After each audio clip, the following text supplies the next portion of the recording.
Mesdames et messieurs, bienvenue encore une fois sur Delta Rwanda RDC TV. C'est votre chaîne francophone. Moi, je suis Jean-Marie Vianney Minani et nous sommes le 23 décembre 2025. Alors, aujourd'hui, je vais encore une fois me focaliser sur l'Est de la République démocratique du Congo et surtout sur les vraies causes ou bien sur les racines du problème qui se passe là-bas, du conflit, de la guerre qui rage cette partie de la République démocratique du Congo depuis plus de 3 ans. Depuis plus de 3 ans, parce que la guerre a commencé à éclater déjà en 2000, si je ne me trompe pas, en 2022. Ça fait déjà 3 ans et demi ou bien 3 ans même et plus. Voilà. Alors, aujourd'hui, je vais parler des vraies racines ou bien des causes profondes de ce conflit. Parce que certains Congolais, ou bien selon la majorité de la population congolaise, le principal problème de la République démocratique du Congo serait le président du Rwanda, Paul Kagame. Mais l'histoire nous démontre le contraire. Parce que le problème n'est pas Kagame, le problème est congolo-congolais. Et je vais vous le montrer par l'histoire. Alors, si nous essayons de parcourir l'histoire, parce que j'ai essayé de répertorier ou bien de chercher quelques lignes de l'histoire qui nous parlent des conflits ou bien des racines des conflits à l'est du Congo. Alors, l'histoire nous dit que les crises autour de la nationalité rwandophone remontent au début du XXe siècle, bien avant l'indépendance. Alors, on nous disait que dans des années 1930-1950, donc avant l'indépendance même du Congo, des migrations encadrées par l'administration coloniale belge ont créé des tensions locales. Alors, il y avait des mouvements migratoires qui ont été causés d'ailleurs par la colonisation ou bien la puissance coloniale belge et qui a pris des populations du Rwanda en les amenant au Congo, travailler dans des mines, dans des plantations au Congo. Ils ont amené les Rwandais au Katanga. Au Katanga, il y a des Rwandais. Il y a des Rwandais, il y a des gens d'origine rwandaise dans les provinces de Katanga. Il y a des Rwandais, bien sûr, au Kivu, au Sud Kivu, partout. Partout, il y a des Rwandais. Il y a beaucoup de Rwandais, vraiment, dans cette région, du moins de l'Est du Congo, l'Est-Sud du Congo. Alors, ce n'est pas nous, les Rwandais, qui ont créé ce problème.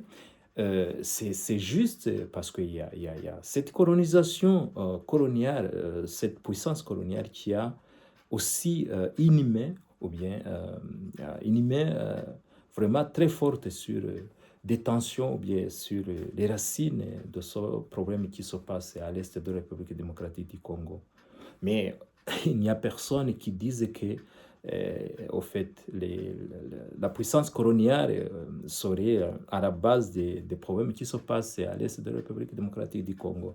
Alors, l'histoire nous disait que aussi, dans des années 1960, les Banyamulenge, ces populations de hauts plateaux, de Fizi, d'Uvira, voilà, ils ont été des cibles lors des rébellions mouréristes. Voilà, vous savez l'histoire, d'ailleurs vous les Congolais, vous savez bien plus que moi l'histoire de votre pays. Vous savez les temps, disons, au temps des rébellions mouréristes qui avaient des cibles contre la population banyamulenge.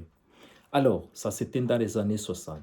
Alors, dans les années 80, alors que le président du Rwanda avait, je ne sais pas combien il est né dans il est né, je pense, en 1958, si je ne me trompe pas, ou bien 1957. Donc, il avait combien? Il était trop jeune.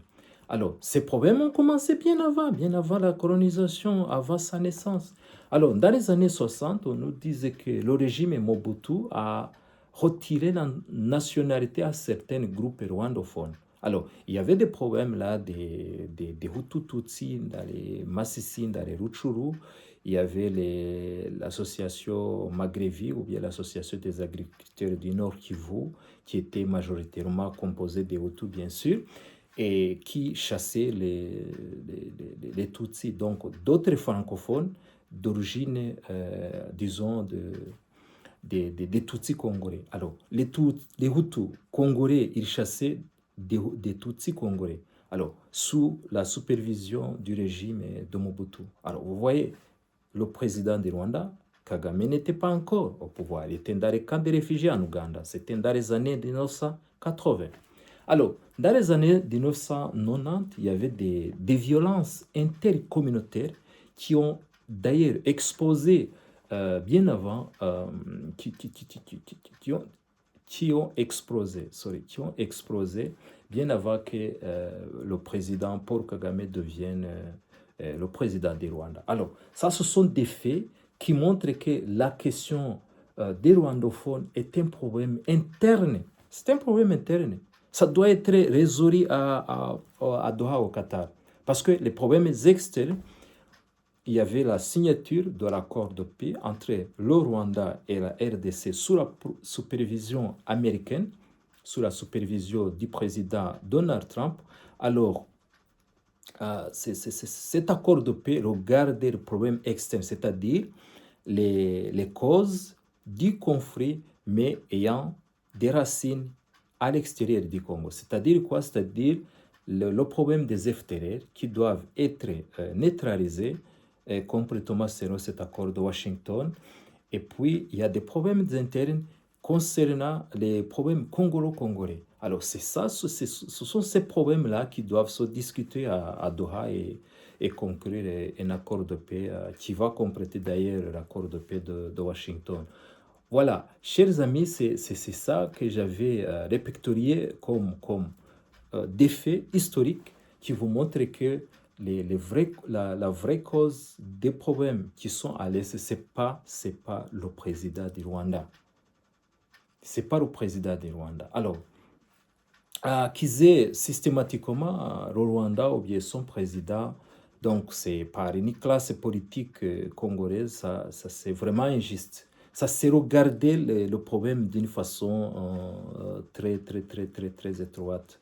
Parce que vous voyez sur les réseaux sociaux, sur les slogans politiques, il y a tout ce problème-là qui se focalise sur le Rwanda, qui met tous les problèmes congolais sur les épaules de la République du Rwanda, ou bien sur les épaules de notre président.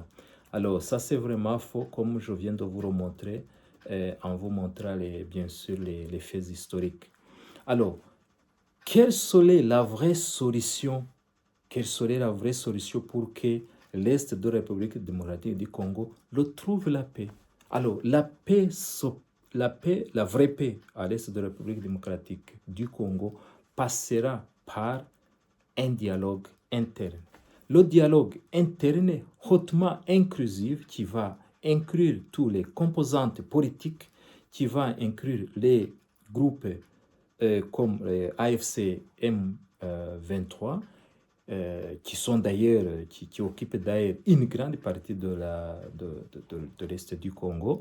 Alors, ils doivent discuter ces problèmes internes et reconnaître clairement que les rwandophones sont des vrais citoyens congolais à part entière. Donc, il faut les reconnaître à part entière. Il ne faut pas dire que ça sont des Rwandais parce qu'ils parlent le Kinyarwanda, ça sont des Rwandais parce qu'ils ont une faciès quelconque, je ne sais pas quoi. Parce que, voilà, il ne faut pas vraiment chercher des boucs émissaires un peu partout pour justifier disons, la faiblesse du gouvernement en place. Alors, il faut aussi une réforme, à mon avis, il faut une réforme très profonde de la gouvernance de la République démocratique du Congo. Alors, à la démilitarisation aussi, il faut parvenir à éliminer tous les groupes armés, je m'excuse. Alors, et puis aussi voir comment faire une intégration politique de tous les acteurs politiques. Voilà, en guise de conclusion, ce que je peux vous parler, mes chers amis. Voilà, et je vous remercie de votre écoute et on se voit la fois prochaine. Merci et je vous souhaite bien sûr de passer les Nouvel An, les fêtes de Noël, en famille, voilà.